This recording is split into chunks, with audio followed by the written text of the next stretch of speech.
বিশ্বনবীর জামানায় এক লোক মূর্তির ইবাদত করত, মূর্তিটারে সব সময় আদর করত, মূর্তিটারে সব সময় ভালোবাসতো, সোহাগ করতো, মূর্তির কাছে চাইতো। রাত্রিবেলা উঠে মূর্তির কাছে কেঁদে কেঁদে মনের দুঃখ বলতো আর জিকিরি করতো সনম সনম সনম। আর সনমের বিপরীত কি? সমাদ। একদিন তার প্রিয় মূর্তিটাকে রেখে, তার কল্পিত খোদাটাকে রেখে সে বাজারে গেল। বাজার থেকে এসে দেখে তার মূর্তি গোসল করে দাঁড়ায় আছে, উপরে পানি, গোসল করা পানি। He thought it is the water of mercy and barakah. সে ভাবলো যেহেতু আমার খোদার গায়ের পানি, এটা রহমতের পানি হবে। কথা বলেন, খোদায় যদি গোসল করে খারাপ পানি দিয়ে করবে নাকি? কথা কয় না, এটা অনেক দামি পানি হবে, এটা নিশ্চয়ই বরকতের পানি হবে। He thought it is the water of mercy and blessings and water of rahmah. সে ভাবলে রহমতের পানি, এই পানিকে তো এমনি মিস করা যায় না। যত রোগ আছে সব রোগের নিয়তে এখনই খাওয়া শুরু করে দেই। জিব্বা দিয়ে চাটতে শুরু করেছে। Started to suck it, the water of barakah. When he started to suck it, he found the taste is little bit weird. The taste is bitter. স্বাদটা একটু কটা কটা লাগে, লোনা লোনা লাগে, টক টক লাগে। বাট সে মনে মনে ভাবে এটা তো রহমতের পানি, ইট শুড বি সুইটার। এটা তো মিষ্টি হওয়ার কথা। কি হওয়ার কথা? It should be sweeter, but it is bitter. স্বাদটা কেমন টক টক, কটা কটা, লোনা লোনা, লবণ লবণ লাগে। ঘটনা কি? রহমতের পানি, খোদার গায়ের পানি, এটা কটা হবে কেন? খুঁজতে লাগলো কোনো কিছু ঘটছে কিনা। আশেপাশে তাকায় দেখে হাদিসে এসেছে সালাবান। সালাব মানে কি কে জানে? কুত্তা না, ঠ্যাকশিয়াল। আসলে কি? ঠ্যাকশিয়াল। আমরা বলে ফেলি যে কুকুর, আসলে দুইটা কুকুর সে দেখতে পেল, আর দেখলো এখনো রহমতের পানি পড়তেছে জায়গা দিয়ে, জায়গা দিয়ে রহমতের পানি ইজ ড্রপিং ডাউন, পানি পড়ছে এখনো। বুঝতে আর বাকি রইল না, আসলে এটা রহমতের পানি না, এটা গজবের পানি। কথা বলেন, রেগে মেগে আগুন। ঘটনা কি? এতদিন ভাবতাম খোদা, এখন দেই হুদা। রাতের ঘুম নষ্ট করে কত রাত কেঁদেছি, কত রাত মনের কথাগুলো তাকে আমি বলেছি, এখন দেহি হুদা। আগে ভাবতাম খোদা, আসলে তো এইটা আমার কিচ্ছু করতে পারবে না, এটার এখন সাইজ করার সময় আসছে। কথা কন। মূর্তিটাকে নিয়ে জমিনের মধ্যে আছড়াতে শুরু করলো, ভাঙতে ভাঙতে হাত আলাদা করলো, খোদার হাত পা সব আলাদা করে ফেলছে। খোদারে মাইরা সাইজ করে তুরজা করে ফেলাইছে। হাত পা, খোদার হাত পা নিয়ে বিশ্বনবীর কাছে চলে গিয়েছে, যে বলে আব্দুল্লাহর বেটা মুহাম্মদ, বড্ড ভুলের ভেতরে আমি ছিলাম। এই নাম কল্পিত খোদা, এই মূর্তি আমারে কিছু করতে পারবে না। যে নিজেকে খেকশিয়ালের পেশাব থেকে নিজের দেহটারে বাঁচাতে পারে না, এই খেকশিয়ালের পেশাব থেকে যে নিজের রক্ষা করতে পারলো না, সে কিয়ামতের দিন কঠিন মুসিবতের কালে জাহান্নামের আগুন থেকে আমারে কেমনে বাঁচাবে? কেমনে বাঁচাবে? আমি আর এই কল্পিত খোদার ইবাদত করতে চাই না। আপনি আমাকে শাহাদা পড়িয়ে দেন। কি পড়িয়ে দেন? ঝিনুকের ভেতর লুকিয়ে থাকে যেমন মতি, ঝিনুকের ভেতর লুকিয়ে থাকে যেমন মতি, কালমা শাহাদাতে আছে আল্লাহর জ্যোতি, কালমা শাহাদাতে আছে আল্লাহর জ্যোতি। পড়েন সবাই। ঝিনুকের ভেতর লুকিয়ে থাকে যেমন মতি, ঝিনুকের ভেতর লুকিয়ে থাকে যেমন মতি, কালমা শাহাদাতে আছে আল্লাহর জ্যোতি, কালমা শাহাদাতে আছে আল্লাহর জ্যোতি। পড়েন আল্লাহু আকবার।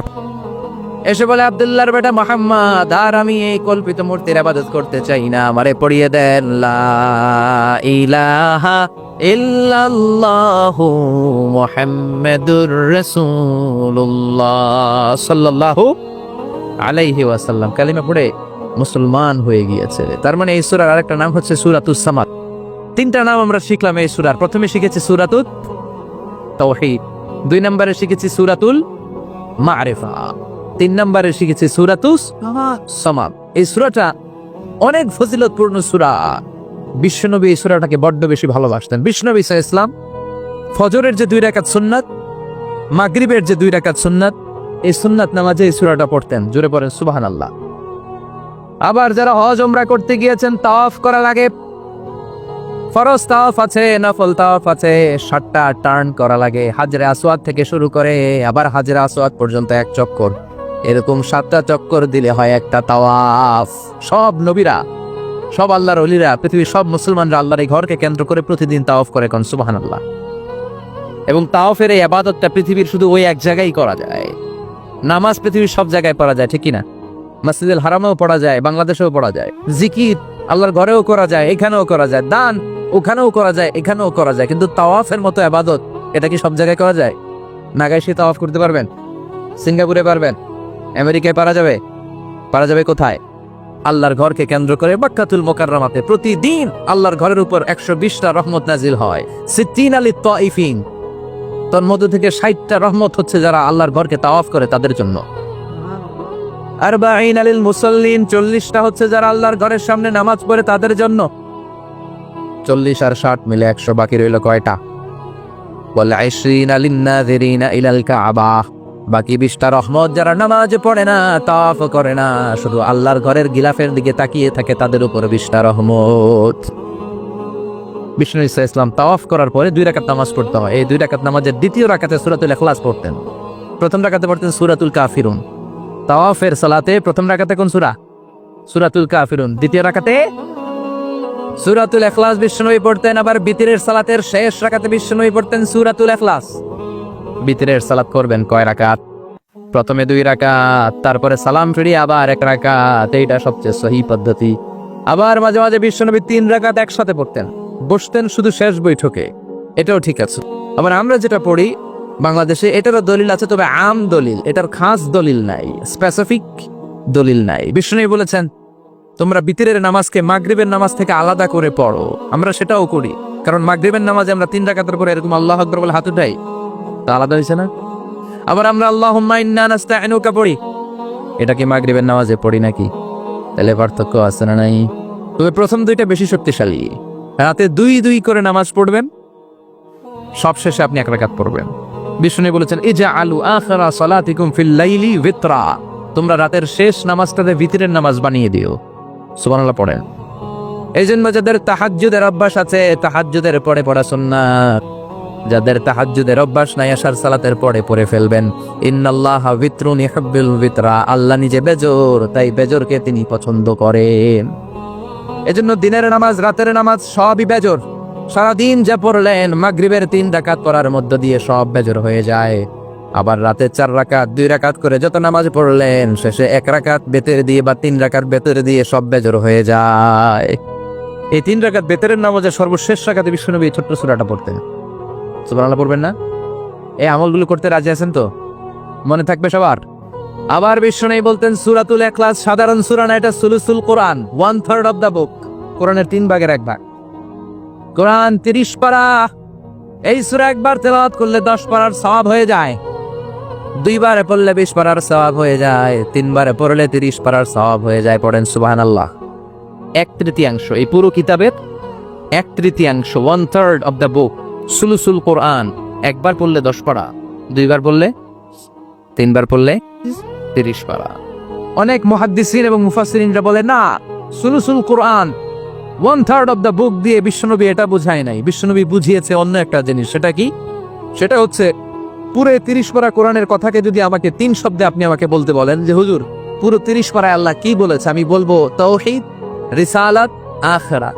এই 3টা কথা পুরো 30 পারা কোরআনের ভেতরে আল্লাহ তাআলা আমাদেরকে বলেছেন। তাই কোরআনের যে সূরারই তাফসীর আমি করি না কেন, সেখানে হয় তাওহীদ, নয় রিসালাত, নয় আখিরাতের কথা সেখানে আছে না নাই? এজন্য পুরো কোরআনের শিক্ষাটাকে প্রেসাইজ করলে, কনসাইজ করলে 3টা শব্দ দাঁড়ায়, তাওহীদ, রিসালাত, আখিরাত। যেহেতু সূরাতুল ইখলাসের ভেতরে তাওহীদের কথা আছে, তার মানে 3 ভাগের 1 ভাগ কথা আছে না নাই? সুবহানাল্লাহ পড়েন। সুলুসুল কোরআন, 1/3 অফ দা বুক। একবার পড়লে 10 পারা, 2 বার পড়লে 20 পারা, 3 বার পড়লে পুরো কোরআনের খতম। কিংবা যে 3টা মেসেজ আল্লাহ দিতে চেয়েছেন পুরো কোরআন দিয়ে, তার একটা এই সূরার ভেতরে আছে না নাই? চিল্লায় বলেন। আবার বিশ্বনবী মদিনাতে হিজরতের আগে কোবা পল্লীতে মসজিদ বানালেন, মসজিদে কোবা। হজ করতে গেলে, উমরা করতে গেলে লোকজন এই মসজিদটাতে বড্ড ভিড় করে, কারণ বিশ্বনবী প্রতি শনিবার, প্রতি সপ্তাহের শনিবার এই মসজিদে যেতেন। কি বার? কথা বলেন। এজন্য মদিনাতে গেলে শনিবারে জিয়ারাত করা সুন্নাত। প্রতি শনিবারে বিশ্বনবী মসজিদে নববী থেকে হেঁটে হেঁটে হেঁটে হেঁটে এই মসজিদে কোবায় যেতেন। বিষ্ণু বলেছেন যারা ঘর থেকে ওযু করে এই মসজিদে কুবায় যে 2 রাকাত নামাজ পড়বে, একটা কবুল উমরা হজের সওয়াব আল্লাহ তার আমলনামায় দিয়ে দিবে। এই মসজিদে কুবা মসজিদের জন্য বিশ্বনবী একজন ইমাম নির্ধারণ করলেন। ইমাম সাহেবকে বললেন, যাও তুমি নামাজ পড়াও। বিশ্বনবীর অ্যাপয়েন্ট দেয়া ইমাম সাহেব কুবা পল্লীতে যে নামাজ পড়ানো শুরু করলেন, কিন্তু সমস্যা বেড়ে গেল। তিনি মাগরিবের নামাজ, এশার নামাজ আর ফজরের নামাজ, মানে যেই নামাজে আওয়াজ করে কেরাত পড়তে হয়, কয় নামাজে আওয়াজ করে কেরাত? কথা বলেন, কি কি? মাগরিব, এশা, ফজর। এই ইমাম সাহেব ইমামতির চান্স পেয়ে প্রতি রাকাতের নামাজে সূরা ফাতিহা পড়ার পরই সূরা ইখলাস দিয়ে নামাজ শুরু করে, তারপরে আরেকটা সূরা পড়ে, আবার দ্বিতীয় রাকাতে সূরাতুল ফাতিহা পড়ে, আবার সূরা ইখলাস। ফজরের সময়ও সূরা ইখলাস, এশার সময়ও সূরা ইখলাস, মাগরিবের সময়ও এই সূরা। মুসল্লিরা সব খেপে গিয়েছে, সবাই বলে, ও ইমাম সাহেব, ঘটনা কি? খালি কুল হুয়াল্লাহ পড়েন কেন? আর সূরা নাই আপনার? খালি কুল হুয়াল্লাহ পাইছেন নাকি? না গাইস, জামে মসজিদের ইমাম সাহেব মাগরিবের প্রথম রাকাতেও সূরাতুল ইখলাস, দ্বিতীয় রাকাতেও ইখলাস, এশার নামাজের প্রথম রাকাতেও ইখলাস, দ্বিতীয় রাকাতেও ইখলাস, ফজরের রাকাতেও ইখলাস, দ্বিতীয় রাকাতেও ইখলাস। কি করবেন? আজকে ইমামের একদিন কি আমার একদিন? পাইছেন কি আপনি? সবাই বলে, আপনি পাইছেন কি? ইমাম সাহেব কয়, পড়তে মন চাইলে পড়ো, নাইলে অন্য মসজিদে যাও। কারণ এটা বাংলাদেশের সিস্টেমে সভাপতি সেক্রেটারির নিয়োগ দেয়া ইমাম না, নিয়োগ দিয়েছে বিশ্বনবী। আবার ক্যান্সেল করলেও লাগবে বিশ্বনবীরে, ঠিক কিনা? নিয়োগ দিয়েছে বিশ্বনবী, নিয়োগ বাতিল করলেও করবে কে? বিশ্বনবী। মুসল্লির তো কোনো এখতিয়ার নাই। সব মুসল্লিরা মিলে বিশ্বনবীর দরবারে যায়, যে বলে, নবী, কি ইমাম সাহেব দিলেন, কুল হুয়াল্লাহ ছাড়া কিছু পারে না, খালি কুল হুয়াল্লাহ, কি এক মুসিবতে আছি। প্রত্যেক নামাজে কুল হুয়াল্লাহু আহাদ দিয়ে শুরু করে, এরপরে আরেক সূরা পড়ে। ঘটনা কি? বিশ্বনবী বললেন, ইমাম সাহেব রে ডাকো। বিশ্বনবী ইমাম সাহাবীরে বললেন, ও সাহাবী, কেন এই কাজটা করো? তোমার মুসল্লিরা বলে প্রতি রাকাতে কেন কুল হুয়াল্লাহ দিয়ে শুরু করো, ঘটনাটা কি? অন্য সূরা পড়ো না কেন? সাহাবী বলে, নবী গো, এই সূরাটারে আমি বড্ড বেশি ভালোবাসি, কারণ ফিহি সিফাতুর রহমান, এই সূরার ভেতরে আমার আল্লাহর পরিচয় আছে গো নবী। এই ছোট্ট সূরার ভেতরে রব্বুল আলামিন যত সুন্দরভাবে নিজের পরিচয়টা বলে দিয়েছেন, কোরআনের কোন সূরার ভেতরে সেই পরিচয় আমি পাই না। তাই এই সূরাটা দিয়ে প্রতি রাকাতে নামাজ শুরু না পড়লে আমার কলিজা ঠান্ডা হয় না গো নবী। বিশ্বনবী বললেন, ঠিক আছে, চেঞ্জ করার দরকার নাই, তুই প্রতি রাকাতেই কুল হুয়াল্লাহ পড়বি। সুবহানাল্লাহ পড়েন। প্রতি রাকাতেই তুমি সূরাতুল ইখলাস পড়বা, ইমামতি বাতিল হবে না। তবে জেনে রেখো, এই সূরার প্রতি ভালোবাসা কিয়ামতের দিন তোমার জান্নাতে পাঠায়া দিবে। এই সূরার ভালোবাসার কারণে জাহান্নামের আগুন তোমার জন্য হারাম করে দিয়েছে কে? এজন্য সূরাতুল ইখলাস বেশি বেশি তেলাওয়াতের দরকার আছে না নাই? কথা বলেন। আজকে থেকে বেশি বেশি সূরাতুল ইখলাস তেলাওয়াত করবেন তো? সবাই রাজি আছেন তো? নবম হিজরির ঘটনা। বিশ্বনবী সাল্লাল্লাহু আলাইহি ওয়াসাল্লাম তাবুকের যুদ্ধে গেলেন। বিশ্বনবী তাবুকের ময়দানে আসছে শুই না কাফের মুশরিকের আন্ডা বাচ্চা সব দৌড়। কারণ বিশ্বনবী কোনো যুদ্ধে গেলে বা কোনো জায়গায় দাঁড়ালে ওনার ডানে বায়ে সামনে পেছনে 1 মাসের এরিয়ার মধ্যে যদি কোনো কাফের মুশরিক থাকে, তাদের অন্তরের ভেতরে বিশ্বনবীর ব্যাপারে ভয় আর ধুকধুকানি তৈরি করে দেয় কে? বিশ্বনবী তাবুকের ময়দানে গেলেন। রোমান সাম্রাজ্যের খ্রিস্টান সৈনিকেরা যখন জানতে পারলো বিশ্বনবী এসেছে, সব সৈনিক নিয়ে দৌড়। আইজো দৌড়, কাইলো দৌড়, কই যুদ্ধের দরকার নাই, ভিক্ষা লাগবো না, আগে কুত্তা ঠেকান। সব দৌড়, কোনো যুদ্ধ ছাড়াই বিশ্বনবী জিতে গিয়েছে। কোন সুবহানাল্লাহ। বিশ্বনবী আল্লাহর শুকরিয়া করলেন। হঠাৎ বিশ্বনবী দেখলেন আকাশের সূর্যের আলো ক্ষীণ হতে শুরু করেছে, কমতে শুরু করেছে। তিনি খেয়াল করে দেখলেন এর কারণ সাইয়েদনা জিবরাইল বিশাল ফেরেশতাদের বহন নিয়ে পৃথিবীতে নেমে আসছেন। পড়েন সুবহানাল্লাহ।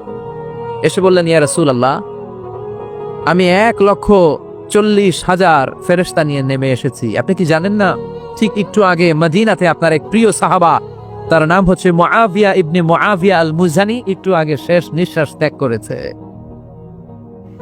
বিশ্বনবী বললেন, ইন্না লিল্লাহি ওয়া ইন্না ইলাইহি রাজিউন। সাইয়েদনা জিবরাইল বললেন, ও নবী, আপনি কি আপনার প্রাণের সাহাবীর জন্য গায়েবানা জানাজা পড়বেন না?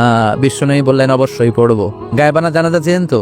এটা পড়া কিন্তু সুন্নাহ। সামনে লাশ নাই, কিন্তু আমি ইমাম, সবাই দাঁড়ালেন পেছনে, আল্লাহু আকবার, 4টা তাকবীর দিয়ে আমরা নামাজ পড়লাম, মৃত ভাইয়ের জন্য দোয়া করলাম, এটার বলে গায়েবানা জানাজা। সুবহানাল্লাহ পড়েন। বিশ্বনবী বললেন, অবশ্যই পড়ব। সাহাবীদের মধ্যে ঘোষণা দিলেন, ও সাহাবারা, তোমাদের ভাই মুআবিয়া ইবনে মুআবিয়া আল মুজানি কিছুক্ষণ আগে মদিনাতে ইন্তেকাল করেছে। তোমাদের ভাইদের জন্য সবাই বাইরে বের হয়ে আসো, এই মাত্র আমরা এই মুহূর্তে আমরা গায়েবানা জানাজা পড়ব। বিশ্বনবী প্রথম কাতারে দাঁড়ালেন, হাজার হাজার সাহাবারা লাইন ধরে দাঁড়ালো। সাইয়েদনা জিব্রাইল 1,40,000 ফেরেশতা নিয়ে সাহাবাদের পেছনে দুইটা লাইনে দাঁড়িয়ে গেলেন। প্রথম লাইনে 70,000, দ্বিতীয় লাইনে আরো 70,000, 1,40,000 ফেরেশতাদের বহর। আর সাহাবারা মিলে আল্লাহু আকবার বলে গায়েবানা জানাজা শুরু করলেন। নামাজ শেষ। বিশ্বনবী তো অবাক, ঘটনা কি? কোন সাহাবীর গায়েবানা জানাজায় তো ফেরেশতা নামে না আকাশের উপর থেকে। বিশ্বনবী জিজ্ঞেস করলেন, জিব্রাইল, কোন সাহাবীর গায়েবানা জানাজায় তোমরা আকাশ থেকে এত ফেরেশতার বহর নিয়ে নামা নাই? কি এমন আমল করেছে আমার মুআবিয়া? কি এমন ভালো গুণ ছিল, ভালো আমল ছিল, যার কারণে আরশের উপরে তার এত সম্মান, যার কারণে 1,40,000 ফেরেশতার বহর নিয়ে তোমরা দুনিয়াতে নেমে এসেছো? সাইয়েদনা জিব্রাইল বললেন, নবী, তেমন কোনো বড় আমল নয়, ছোট্ট একটা আমল, কিন্তু আমলটারে ভালোবেসেছে কে? আপনার এই প্রিয় সাহাবী হাঁটতে বসতে চলতে ফিরিতে সব সময় পড়তো কুল হুয়াল্লাহু আহাদ আল্লাহুস সামাদ লাম ইয়ালিদ ওয়া লাম ইউলাদ ওয়া লাম ইয়াকুল লাহু কুফুয়ান আহাদ। পড়েন আল্লাহু আকবার। এজন্য বেশি বেশি সূরাতুল ইখলাস তেলাওয়াত করতে রাজি আছেন তো? মনে থাকবে? বিষ্ণু ঈসা ইসলাম প্রতিদিন ফজরের নামাজের পরে, মাগরিবের নামাজের পরে, ওয়া ইনদামা ইয়ামশি ইলা ফিরাশিহি, রাতে যখন বিছানায় যাবেন, এই দুই হাতকে একত্রিত করে সূরাতুল ইখলাস পড়তেন, সূরাতুল ফালাক পড়তেন, সূরাতুন নাস পড়তেন, পড়ে হাতে ফু দিতেন। সহিহ হাদিস। ফু দিয়ে এই ফু দেওয়া হাতটা সারা দেহের মধ্যে ইয়াবদাউ বিহিমা রাসাহু, মাথা থেকে শুরু করে পা পর্যন্ত এভাবে মেসেজ করে দিতেন, মালিশ করে দিতেন। সুবহানাল্লাহ পড়ে। This is a protection you take from your lord, from all the bad eyes, evil eyes, সব হিংসুকের চোখ থেকে, হিংসা থেকে, সব জাদুটোনা থেকে, সব ব্ল্যাক ম্যাজিক থেকে আপনি প্রোটেকশন চাইলেন কার কাছে? সকালবেলা যদি এই 3টা সূরা পড়ে ফু দেন, এটাকে আরবিতে বলে কুল আস-সালাসা, কারণ এই 3টা সূরা শুরুতেই কুল আছে না নাই? কুল হুয়াল্লাহু আহাদ, কুল আউযু বিরাব্বিল ফালাক, কুল আউযু বিরাব্বিন নাস। এজন্য 3টাকে আরবিতে বলে কুল আস-সালাসা, মানে 3 কুল। কি বলে? 3 কুল। সূরাতুল ইখলাস, সূরাতুল ফালাক, সূরাতুন নাস। ফজরের পরে, মাগরিবের পরে আর বিছানায় যাওয়ার সময় 2 হাত একত্রিত করে ফু দিবেন, সারা গায়ে মেসেজ করবেন। মনে থাকবে? আজকে থেকে মনে থাকবে তো? কালকে থেকে এটার আমল করা যাবে না? আবার মা আয়েশা বলতেন, আমার যদি স্বাস্থ্য খারাপ লাগতো, নবীর কাছে দোয়া চাইতে যাইতাম, বলতাম, নবী স্বাস্থ্যটা খারাপ, কি করব? বিশ্বনবী বলতেন, তুমিও সূরাতুল ইখলাস, সূরাতুল ফালাক, সূরাতুল নাস পড়ে হাতের মধ্যে ফু দিয়ে সারা দেহে মালিশ করে দাও। সুবহানাল্লাহ পড়েন। বিশ্বনবীর প্রতিদিনকার একটা আমল, দৈনন্দিন একটা আমল। আবার বিশ্বনবী একবার সিজদায় পড়ে আছেন, হঠাৎ করে লাদাগাতহু আকরাব, একটা বিচ্ছু পোকা বিশ্বনবীকে কামড় দিলে, এটাও সহিহ হাদিস। প্রচন্ড ব্যথা। বিচ্ছু পোকার কামড় যারা খেয়েছেন তারাই জানেন ব্যথা কেমন, বেশি না কম। বিচ্ছু ছিলেন তো? কি বলে না গাইছে? বিচ্ছিয়ে কয় এই বিচ্ছু পোকা কামড় দিয়েছে, প্রচন্ড ব্যথা পেয়েছে বিশ্বনবী। বিশ্বনবী বললেন, লা'নাতুল্লাহি আলাল আকরাব, এই বিচ্ছুর উপর আল্লাহর লানত। মুসল্লিও চিনে না, নবীও চিনে না, কামড় তো দিয়ে বসছে। বিশ্বনবী বললেন, লবণের পানি গরম দাও। লবণের পানি আনা হলো, বিশ্বনবী বললেন আঙ্গুলের মধ্যে ঢালো। পানি ঢালতে শুরু করা হলো, আর বিশ্বনবী পড়তে আরম্ভ করলেন, কুল হুয়াল্লাহু আহাদ আল্লাহুস সামাদ লাম ইয়ালিদ ওয়া লাম ইউলাদ ওয়া লাম ইয়াকুল লাহু কুফুয়ান আহাদ। পড়েন আল্লাহু আকবার। এজন্য সূরাতুল ইখলাস, এটা যেন আমাদের দৈনন্দিনকার একটা আমল হয়, প্রতিদিন যেন আমরা এটা পড়ি, তাহলে আমল নামা সওয়াব দিয়ে পূর্ণ করে দিবে কে? এই মাক্কি সূরাটি কেন এবং কোন সিচুয়েশনে, কোন পরিস্থিতিতে মক্কায় নাজিল হলো, তার একটা ব্যাকগ্রাউন্ড আছে। এটাকে বলে শানে নুজুল। কেন নাজিল হলো শুনতে মনে চায়? কষ্ট হচ্ছে না তো? আবার তো নাকি কঠিন হচ্ছে না, সহজ, আন্ডারস্ট্যান্ডেবল, বোধগম্য হচ্ছে? বোঝা যায় না? বোঝা যায়? আলহামদুলিল্লাহ পড়ে। মক্কার লোকেরা এসে বিশ্বনবীরে ধরলো, ইয়া মুহাম্মদ বাইয়িন লানা সাল্লাল্লাহু আলাইহি ওয়াসাল্লাম, বাইয়িন লানা নাসাবা রাব্বিক। ও আব্দুল্লাহর বেটা মুহাম্মদ, তোমার রবের নসবনামা বর্ণনা করো। কি নামা? কথা কন। নসবনামা বুঝেন তো কি? না? বংশ পরিচিতি, মাশাআল্লাহ। নসবনামা মানে বংশ পরিচিতি, বংশধারা, বংশ তালিকা। যেমন আমার নাম মিজানুর রহমান, আব্বার নাম আলী আহমদ, দাদার নাম জাইনুল আবিদিন, তার বাপের নাম মাকরাম। এটা আমার বংশ পরিচিতি।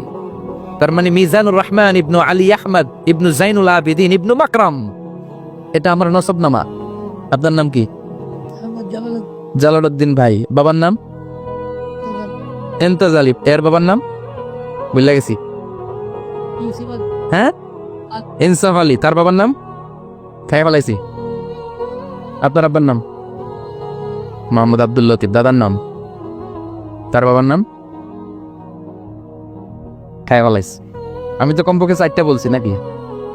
বিশ্বনবীর বাবার নাম আব্দুল্লাহ, তার বাবার নাম আব্দুল মুত্তালিব, তার বাবার নাম হাশেম, তার বাবার নাম আব্দে মানাফ, তার বাবার নাম কিলাব, তার বাবার নাম কুসাই, তার বাবার নাম মুর্রা, তার বাবার নাম গালেব, তার বাবার নাম ফেহের। এভাবে যেতে যেতে আদনান, যেতে যেতে ইসমাইল, যেতে যেতে তার বাবার নাম ইব্রাহিম, যেতে যেতে যেতে শীস আলাইহিস সালাম, তার বাবার নাম আদম আলাইহিস সালাম। 50 জেনারেশনস, 50টা বংশ পরিক্রমা আছে। 50টা বংশের ব্যবধানে বিশ্বনবী সাইয়েদনা আদমের সাথে মিলে গেছে। পড়েন সুবহানাল্লাহ। তার মানে মুহাম্মদ ইবনে আব্দুল্লাহ ইবনে আব্দুল মুত্তালিব ইবনে হাশেম ইবনে আব্দে মানাফ ইবনে কিলাব ইবনে মুররা, এইভাবে বিশ্বনবীর নসবনামা। কথা বুঝতে পেরেছেন? বিশ্বনবীর কাছে এসে মক্কার লোকেরা বলে, মুহাম্মদ বাইয়িন লানা নাসাবা রাব্বিক, তোমার আল্লাহর নসবনামাটা কও। তোমার আল্লাহর বাবার নাম কি? ওনার বাবার নাম কি? ওনার বাপের নাম কি? ওনার বাপের নাম কি? তার বাপের নাম কি? এরা মনে করছে আল্লাহর নসবনামা আছে। নাউজুবিল্লাহ পড়বেন না? ও মুহাম্মদ, সবসময় আল্লাহর কথা বলো, আল্লাহর দাওয়াত দাও, আল্লাহর সিজদা দিতে বলো, আল্লাহর জিকির করতে বলো, আল্লাহর নসবনামাটা শোনাও। আল্লাহর বাবার নাম কি? দাদার নাম কি? পরদাদার নাম কি? বিশ্বনবী রেগে গেলেন। সাইয়েদনা জিব্রাইল বললেন, ও নবী রাখবেন না, রেগে যাওয়ার দরকার নাই। ওদের প্রশ্নের উত্তর দেওয়ার জন্য ছোট্ট একটা সূরা আরশের উপর থেকে নাজিল করেছে কে? ও নবী, ওদের মুখের উপর আপনি শক্ত ভাষায় বলে দেন, আল্লাহর কোনো নসবনামা নাই, আল্লাহর বাবা দাদা কিচ্ছু নাই। আপনি পড়েন, কুল হুয়াল্লাহু আহাদ আল্লাহুস সামাদ লাম ইয়ালিদ ওয়া লাম ইউলাদ ওয়া লাম ইয়াকুল লাহু কুফুয়ান আহাদ। পড়েন সুবহানাল্লাহ। কুল হুয়াল্লাহু আহাদ। ও নবী, আপনি বলেন, তিনি হলেন আল্লাহ, তিনি হলেন আহাদ, একক, একক। আল্লাহুস সামাদ, তিনি অমুখাপেক্ষী। লাম ইয়ালিদ ওয়া লাম ইউলাদ, জন্ম দেয় নাই, কারো কাছ থেকে জন্ম নেয়ও নাই। ওয়া লাম ইয়াকুল লাহু কুফুয়ান আহাদ, গোটা বিশ্বে তার মতো কেউ নাই, তিনি তার মতো। কাফেররা তো টাসকি খেয়ে গেছে। সুবহানাল্লাহ পড়ে। আবার এর শানে নুজুলে আরেকটা বর্ণনা পাওয়া যায়। মুশরিকরা এসে বলল, ইয়া মুহাম্মদ বাইয়িন লানা জিনসা রাব্বিক, তোমার রব কি দিয়ে তৈরি বলো। ও মুহাম্মদ, আমরা মানুষ মাটির তৈরি, ফেরেশতারা জিনের তৈরি, ফেরেশতারা নূরের তৈরি, আর জিন জাতি হলো আগুন দিয়ে তৈরি। আমাদের ঘরের আসবাবপত্রগুলো কাঠের তৈরি। এবার বলো, তোমার আল্লাহ কিসের তৈরি? আহুয়া মিন ফিদ্দা, তোমার আল্লাহ কি রূপার তৈরি? রূপার খোদা? আহুয়া মিন যাহাব, নাকি সোনার খোদা, স্বর্ণ দিয়ে বানানো আল্লাহ? আহুয়া মিন খাশাব, নাকি কাঠ দিয়ে বানানো তোমার আল্লাহ? কি দিয়ে বানানো বলো? বিশ্বনবীর কাছে তখন জিব্রাইল আয়াত নাজিল করলেন আর বললেন, নবী, এদের প্রশ্নের জবাব আপনি এই সূরা দিয়ে পড়েন আর বলেন, কুল হুয়াল্লাহু আহাদ আল্লাহুস সামাদ লাম ইয়ালিদ ওয়া লাম ইউলাদ ওয়া লাম ইয়াকুন লাহু কুফুয়ান আহাদ। পড়েন সুবহানাল্লাহ। এই ব্যাকগ্রাউন্ড ফজিলত সব শুনে সূরাটা একটু নরম হয়ে আসছে না? এখন নরম নরম লাগে না? মনে হয় যে বুঝতেছি, মনে হচ্ছে যে সহজ হয়ে গেছে, ঠিক কিনা? এবার দেখেন অর্থ আরো সহজ। আল্লাহ বললেন, কুল, কুল মানে বলো। কোরআনের যত জায়গায় কুল পাবেন, রব্বুল আলামিন তার পেয়ারা হাবিবকে অর্ডার করছেন, কুল মানে বলো, সে, ও মাই মেসেঞ্জার, সে, বলো। কুল মানে কি? কুল মানে বলো। হে নবী, আপনি বলেন, হু আল্লাহ, তিনি হচ্ছেন আল্লাহ, আর তিনি হচ্ছেন আহাদ, অদ্বিতীয়, এক এবং একক, অদ্বিতীয়। তাহলে প্রথমে বলতে বললেন, ও নবী, আমার সব পরিচয় দেওয়ার আগে আগে নামের পরিচয় দেন। জোরে কোন, ঠিক কিনা? আগে ওদের বলে দেন, আমার নাম হলো আল্লাহ। আমার নাম কি? কুল হু আল্লাহ। নবী, আপনি বলেন, তিনি হলেন আল্লাহ। তিনি কে? আল্লাহ বলছেন, ইন্নানি আনাল্লাহু লা ইলাহা ইল্লা আনা ফা'বুদনি ওয়া আকিমিস সালাতা লিযিকরি ইন্নানি আনাল্লাহ, আমি হলাম আল্লাহ। তিনি কে? জোরে বলেন। আল্লাহর নামটা মুখে নিতে কেমন লাগে? আল্লাহর নামটা ডাকতে ভালো লাগে? সবার ভালো লাগে? প্রাণ ভরে যায়, হৃদয় শীতল হয়, ঠান্ডা ঠান্ডা লাগে ভেতরে?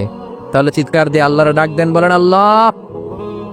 আর জোরে আল্লাহর ডেকে বলেন ইয়া আল্লাহ। গলা ফাটিয়ে ডাক দেন, বলেন আল্লাহ। আল্লাহ বললেন আমার প্রথম পরিচয় হলো আমি আল্লাহ, আমার নাম হলো আল্লাহ। আল্লাহর নাম রাখছে কে? কথা কন। আমার নাম রাখছে আমার বাবা, আপনার নাম রাখছে আপনার দাদা। কিন্তু আল্লাহর বাবা আছে নাকি? থাকলে রাখতো, দাদা থাকলে দাদায় রাখতো। কিন্তু আল্লাহর কি বাপ আছে? দাদা না না। আল্লাহর পিসা হুজুর আছে, অনেকের নাম পিসা হুজুরে রাখে, আছে না নাই? দোয়ার জন্য, হুজুর আমি আপনার মরিদ হুজুর, আমার একটা ছেলে হয়েছে, আপনার নাম রাখা দেন। পরে বলে যে পিসা হুজুরের নাম রাখছিল, নাগাইশের পিসাব মোস্তাক ফয়জি সাহেব নাম রাখছিল আমার ছেলের, আছে না নাই? আল্লাহর এরকম পিস সাহেব আছে নাকি? আল্লাহর দাদা বাবা আছে নাকি? এজন্য আল্লাহ বলেন আমার নামটা আমি আল্লাহ নিজেই রেখেছি। পড়েন সুবহানাল্লাহ। আবার এই পৃথিবীতে আল্লাহ ছাড়া আর কারো নাম কোনোদিন আপনি আল্লাহ শুনেছেন নাকি? শুনে থাকলে হাত তোলেন। শুনছেন? বাংলাদেশে কত মানুষ? 16 কোটি, 17 কোটি, 18 কোটি? কইতে থাকেন 20 কোটি নিয়ে যান এমনি। আসলে কয় কোটি? 18 কোটি মনে হয় বর্তমানে। 16 কোটি তো অনেক আগের হিসাব। 18 কোটি মানুষ এই দেশে। এই 18 কোটি মানুষের মধ্যে কারো নাম আল্লাহ শুনছেন? কথা কন। আমেরিকাতে, এত বড় মহাদেশ, পুরো আমেরিকায় কারো নাম আল্লাহ? গোটা বিশ্বে আরেকজনের নাম আল্লাহ আছে? এমনকি ফেরাউন, সেও নিজের আল্লাহ বলে নাই। ফেরাউনের মতো এত কুখ্যাত ইন্টারন্যাশনাল সন্ত্রাসী হাসে। ফেরাউন ইন্টারন্যাশনাল কুখ্যাত সন্ত্রাসী না? সে কুখ্যাত সন্ত্রাস। এই সন্ত্রাসীটাও খেয়াল রাখবেন, নবীদের সাথে যারা বিরোধিতা করেছে তারা সন্ত্রাস, আর নবীরা ছিল মুজাহিদ। চিল্লায় বলেন ঠিক কিনা? তার মানে বিশ্বনবী ছিলেন মুজাহিদ। এবার সন্ত্রাসীটার নাম বলেন। আবু জাহেল। মুসা আলাইহিস সালাম ছিলেন মুজাহিদ, তাহলে সন্ত্রাসটার নাম বলেন। ইব্রাহিম আলাইহিস সালাম ছিলেন মুজাহিদ, তাহলে সন্ত্রাসটার নাম বলেন। তার মানে হকের পক্ষে যারা তারা সবাই মুজাহিদ, আমরাও মুজাহিদ। চিল্লায় বলেন ঠিক কিনা? কল্যাণের কথা যারা বলে তারা মুজাহিদ, অন্যায়ের দিকে যারা ডাকে তারা সন্ত্রাস। কোটা বিরোধী আন্দোলন যে যুবক ছেলেগুলো করেছে ওরা মুজাহিদ, ওদের বিরোধিতা যারা করেছে ওরা সন্ত্রাস। নিরাপদ সড়ক চাই আন্দোলন যে ছেলেগুলো করেছে এক একটা মুজাহিদের বাচ্চা, ওদের বিরোধিতা যারা করেছে এক একটা কুখ্যাত সন্ত্রাস। এজন্য হকের পক্ষে যারা থাকবে, ইসলামের পক্ষে যারা থাকবে, ন্যায় নীতি সাম্যের পক্ষে যারা থাকবে তারা মুজাহিদ। বাই ডিফল্ট এগুলো মুজাহিদ। চিল্লায় বলেন ঠিক কিনা? আর বিরোধিতা যারা করবে সন্ত্রাস, কুখ্যাত ইন্টারন্যাশনাল সন্ত্রাস। ফেরাউনও তার নাম আল্লাহ রাখে নাই, সে তার নাম দিছিল আমি তোমাদের বড় রব। কি দিছিল? فحشر فنادى فقال انا ربكم الاعلى। বিশাল একটা গ্যাদারিং করে সবার সামনে কয় আমি বড় খোদা। আমি কি? আমি বড় খোদা, রব্বুকুমুল আ'লা, তোগো বড় রব, কিন্তু আমি আল্লাহ। এটা কইছে? কথা বলেন। তার মানে আল্লাহ এক পিস। আল্লাহর সত্তাটা শুধু একজন, মহাবিশ্বের নিয়ন্ত্রণকারী একজন, বিপদে আপদে সাহায্য করতে পারেন একজন, গোটা ইউনিভার্সটাকে, এই বসুন্ধরাকে, এই মহাবিশ্বটাকে দূর থেকে নিয়ন্ত্রণ করেন একজন। তিনি কে? এজন্য আল্লাহ বলেন গোলাম আমারে আল্লাহ বলে ডাকো কিংবা রহমান বলে ডাকো, কোনো সমস্যা নাই। সুবহানাল্লাহ। قل ادعوا الله أو ادعوا الرحمن أيما تدعوا فله الأسماء الحسنى। আমারে আল্লাহ বলে ডাকো কিংবা রহমান বলে ডাকো, আমি কিন্তু মাইন্ড করি না। আল্লাহ মাইন্ড করে? কথা কন। ওনারে আল্লাহ বললেও উনি খুশি, ওনারে রহমান ডাকলেও ওনার অনেকগুলো সুন্দর সুন্দর নাম আছে। তাহলে বোঝা গেল আল্লাহ হচ্ছে ওনার জাতি নাম। কি নাম? কথা বলেন। আরো সিফাতি নাম আছে, সুন্দর সুন্দর আরো 99টা নাম আছে না নাই? বিশ্বনবী বলেন ইন্নালিল্লাহি 99 ইসমা। আল্লাহ নাম ছাড়া আল্লাহর আরো 99টা চমৎকার চমৎকার নাম আছে। মান আহসাহা দাখালাল জান্নাহ। যেই নামগুলো সিনার ভিতরে রাখবে জাহান্নামের আগুন তার জন্য হারাম করে দিবে কে? ওই তার মানে বোঝা গেল ওনার আসল নাম আল্লাহ। চিল্লায় বলেন আসল নাম কি? আরো জোরে বলেন আসল নাম কি? আবার আল্লাহ নামটা এত মজার নাম। এই নামের 4টা অক্ষর, প্রতিটা অক্ষর যদি আলাদা করেন কোরআনের পরতে পরতে পরিচয় আছে না নাই? আল্লাহ লিখতে কয়টা অক্ষর? সবাই বলেন। আলিফ লাম লাম হা। সবাই বলেন আলিফ আলিফ। আরো জোরে আলিফ আলিফ লাম লাম হা। আল্লাহ দিয়ে আল্লাহ কোরআনের পরিচয় দিয়েছেন আল্লাহু নূরুস সামাওয়াতি ওয়াল আরদি মাসালু নূরিহি কামিশকাতিন ফিহা মিসবাহ। সুবহানাল্লাহ। এবার আলিফ লাম লাম হা, আলিফ বাদ দিলে থাকে লিল্লাহ। লিল্লাহ দিয়ে পরিচয় আছে না নাই? লিল্লাহি মা ফিস সামাওয়াতি ওয়া মা ফিল আরদি ওয়া হুয়া বিকুল্লি শাইইন আলিম। এবার লিল্লার লামটা যদি কেটে দেন থাকে লাহু। লাহু দিয়ে কোরআনে পরিচয় আছে না নাই? একটা দুইটা কথা বলেন। লাহুল মুলকু ওয়া লাহুল হামদু ওয়া হুয়া আলা কুল্লি শাইইন কাদির। এবার লাহুর লামও যদি বাদ দিয়ে দেন থাকে হু। হু দিয়ে কোনো পরিচয় টরিচয় নাই, এটা দিয়ে পরিচয় আছে। পড়েন হুয়াল্লাহুল্লাযী লা ইলাহা ইল্লাহু আলিমুল গায়বি ওয়াশ শাহাদাতি হুয়ার রহমানুর রহিম। চিল্লায় পড়েন আল্লাহু আকবার। আর জোরে আল্লাহু আকবার। আবার এই নামটা এমন নাম যে নাম আমরা বিপদে পড়লে জপি। পেটে ব্যথা হলে ডাকি কারে? ডায়রিয়া হইলে ডাকি কারে? তুফান ছুটলে ডাকি কারে? ভূমিকম্পে ডাকি কারে? বন্যা শুরু হইলে ডাকি কারে? ফাইযা রাকিবু ফিল ফুলকি দা'উল্লাহ মুখলিসিনা লাহুদ্দিন ফালাম্মা নাজ্জাহুম ইলাল বাররি ইযা হুম ইউশরিকুন। আল্লাহ বলে আমার কিছু গোলাম আছে সাগরের মাঝখানে যদি তুফানে পড়ে আমারে ডাকে, তুফান চলে গেলে আমারে গালি দেয়। এরকম ডাকাইতাছে না নাই? সবসময় ডাকতে হবে কারে? বিপদে আপদে, সকালে বিকালে, শীতকালে গ্রীষ্মকালে জিকির হবে একজনের নামে। চিল্লায় বলেন তিনি কে? আবার আল্লাহ নামটা এমন নাম এটার বহুবচন হয় না। হয় নাকি? দ্বিবচন হয় না, স্ত্রীলিঙ্গ হয় না? হয়। আল্লাহর স্ত্রীলিঙ্গ আছে, বহুবচন আছে, কিন্তু ঈশ্বরের স্ত্রীলিঙ্গ আছে না নাই? কথা কন কি? ঈশ্বরী। ভগবানের, আপনাদের এখানে আসার সময় মনে হয় দেখলাম ভগবান হাই স্কুল বা ভগবান প্রাথমিক বিদ্যালয় ব্রাহ্মণপাড়া। কি নাম? ভগবান হাই স্কুল। ভগবতী নাই? নাই।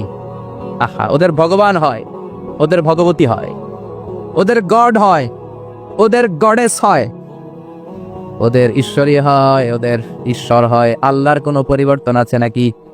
চিল্লায় বলেন আল্লাহ একজন, তার কোনো পরিবর্তন নাই।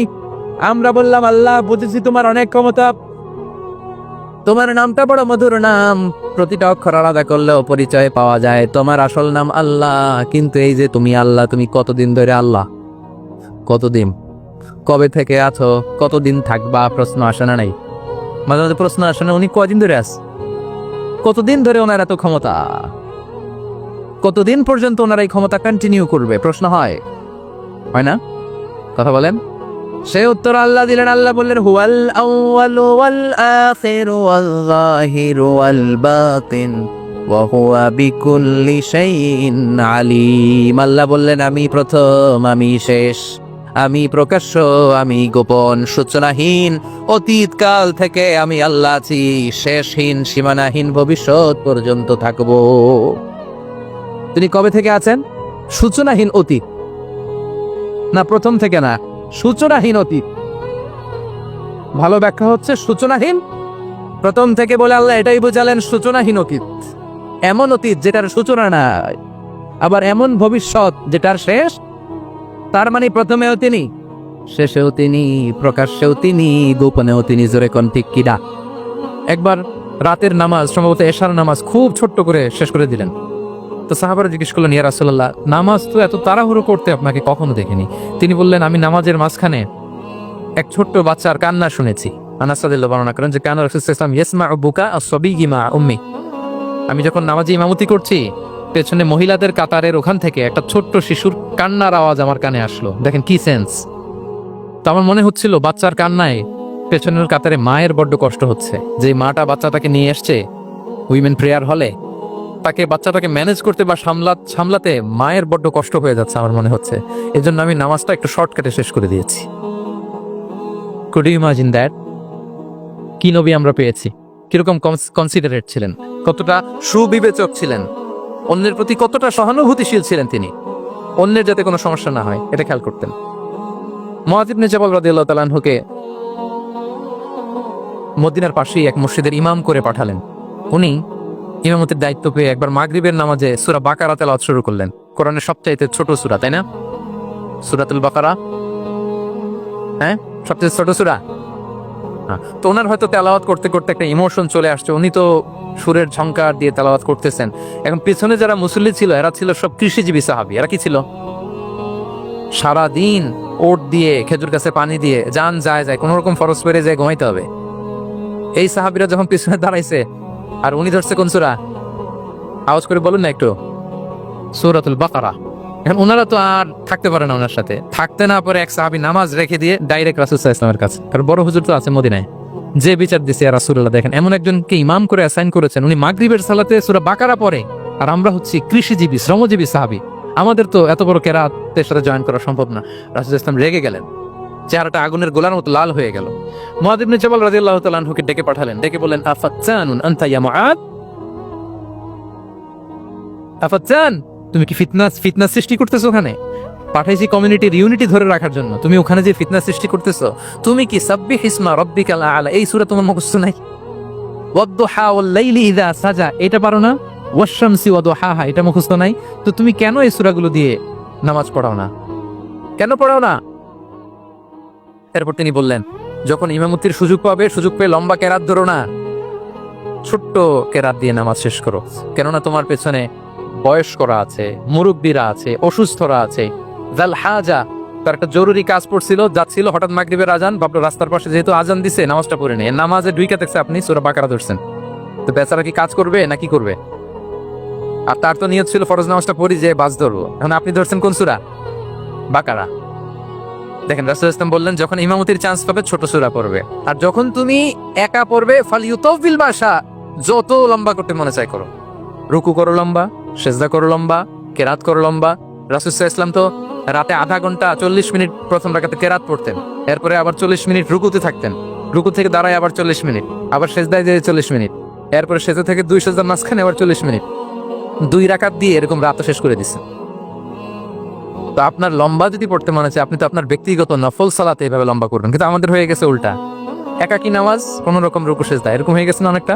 কিন্তু ইমামতির সুযোগ পেলে মাশাআল্লাহ, আল্লাহু আকবার, এইবার শুরু হয়েছে শাইখ সুদাইসির কণ্ঠে এই লম্বা করে। এখন পেছনে মুসল্লিদের কি দশা ওইটা আর আমরা খেয়াল করি না।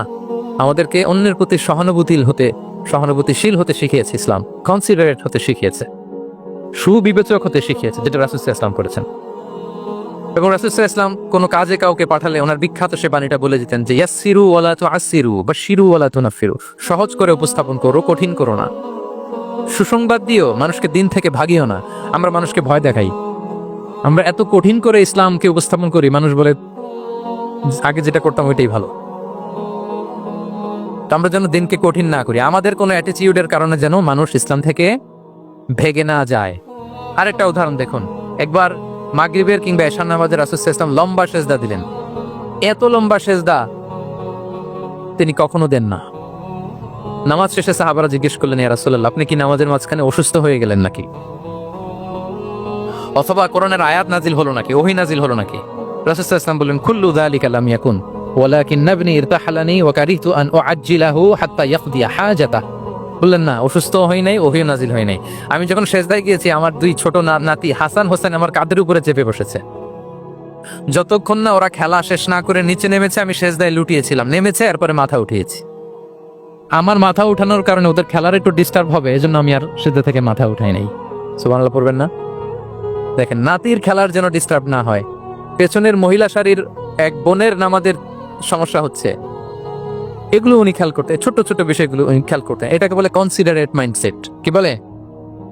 তাহলে আমরা অন্যের প্রতি যেন সহানুভূতিশীল হই, নাকি শুধু নিজেরটাই দেখবো? অন্যটা দেখার দরকার আছে না নাই বলেন?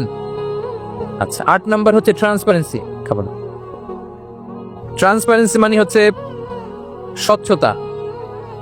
ওনার জীবনের চাইতে, ওনার বায়োগ্রাফির চাইতে স্বচ্ছ বায়োগ্রাফি আপনি পাবেন না। No public and private divideation, and in the long history of time no one's life has been recorded more transparently than the life of Prophet Muhammad sallallahu alaihi wasallam. রাসূল সাল্লাল্লাহু আলাইহি ওয়াসাল্লামের চেয়ে বেশি পৃথিবীতে এমন সেকেন্ড কোনো পার্সন আপনি দেখাতে পারবেন না যার জীবনের সবকিছু রেকর্ডেড। সবকিছু রেকর্ডেড। এরকম আছে? ঘরে কি করেছেন, বাইরে কি করেছেন, স্ত্রীর সাথে কি করেছেন, বন্ধুর সাথে কি করেছেন, সাহাবাদের সাথে কি করেছেন, শত্রুর সাথে কি করেছেন, অল আর রেকর্ডেড।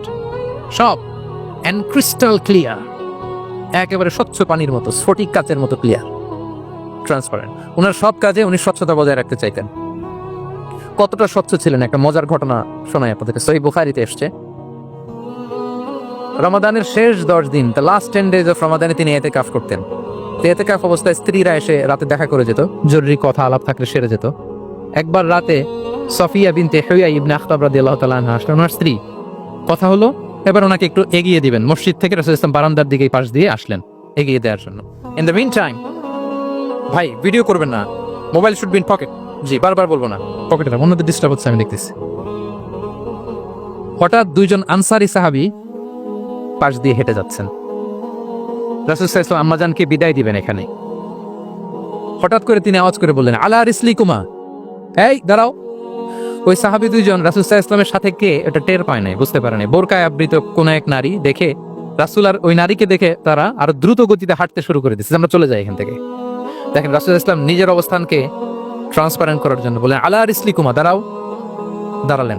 তখন রাসূল সাল্লাল্লাহু আলাইহি ওয়াসাল্লাম বললেন যে, ইন্নাহা উম্মুকুম সফিয়া, আমার পাশে যাকে দেখতে পাচ্ছ বলে দেয়া ভালো যে সে কিন্তু অন্য কোনো নারী নয়, সে তোমাদের মা উম্মুল মুমিনিন সফিয়া।